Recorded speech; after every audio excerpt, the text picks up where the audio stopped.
Today we're going to be discussing about how you can combine your keywords into different article groups, and then we're also going to touch a little bit on SERP crossover.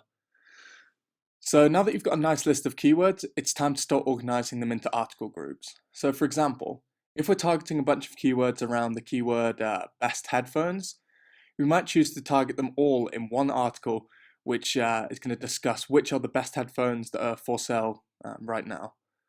So in this article, we might have keywords like top headphones, what are the best headphones in 2016, and what makes headphones good. So by organizing our keywords in this way, we're able to naturally target them in one article where they fit perfectly into the topic, rather than having a bunch of much shorter articles, which Google is not going to appreciate.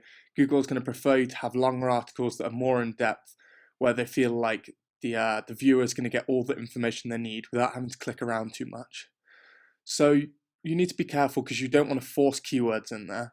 So it's not going to make any sense to target the keyword cheap headphones within the same article, because the cheaper headphones are unlikely to be the best headphones.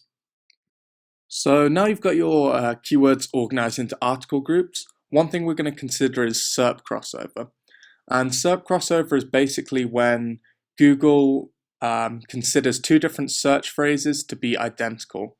So one example could be that Google believes that the keyword phrase best headphones is the same as someone searching for the keyword phrase top headphones. And that's because they believe that the intent behind the search is the same. And so they want to try and show very similar, or in some cases identical, SERP results. So today we're going to look at this keyword here, best recumbent bike. And recumbent bikes are stationary exercise bikes which you use indoors. So if we have a look at this SERP here, we can see that there's a bunch of different keywords which people are targeting, and there's some example of SERP crossover here. So here, for example, we have this page here is targeting upright bikes. They're targeting best rated exercise bikes.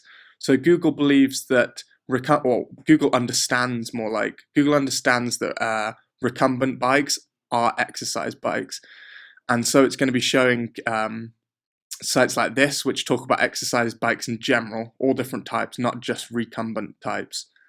So this can be a really great way for you to find more long tail keywords, because we can see here that all these different pages are targeting slightly different keywords in their titles. So for example here, recumbent bike reviews, that might be something which we want to look into and see if we want to target it. Best rated exercise bikes 2016, exercise bike reviews 2015. We have another one down here, the 4 best recumbent bikes. And yeah, so we'll come back up here, and the next step beyond that, beyond just looking at the title, would be to go into the pages itself and see if there's any other keywords there which we could possibly use on our own pages. So if we come into this site, and we can take a little look and see what keywords they're trying to target in their titles, in their headers, and also what kind of products they're linking to on their affiliate program. So we can see here they're targeting top 20 home exercise bike reviews. So home exercise bikes, that might be another keyword we want to look into. If we scroll down a bit here, we've got the My Top Picks section, and here is a great list of all the different keywords which you might want to consider. So best full body exercise bike is something we haven't considered.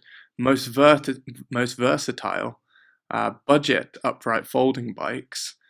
And this is a really good example here, best value, because you're combining best and also value. So Google recognizes broken up search phrases too. So even though it's not exactly in order, it's best indoor cycle. And you're also getting value indoor cycle. And Google doesn't need it to be in order for it to understand that the basis behind the keyword phrase. So this is a really good way for you to find more keywords. Another way is if you come back to Google, what we can do is if we come to the top, we can click here, and it's going to show us all the suggested phrases which Google thought you might have been searching for. So for example, best static bikes, that's something we haven't considered. The difference between upright and recumbent bikes, people might be interested in knowing that, and once they're educated about that phrase, they may choose to purchase. And these are all different keywords which we definitely would want to at least have a look at, see if it's worth our efforts, see how the search volume behind it, how difficult it would be to rank for. But these are all different phrases which we could potentially look into targeting on our page.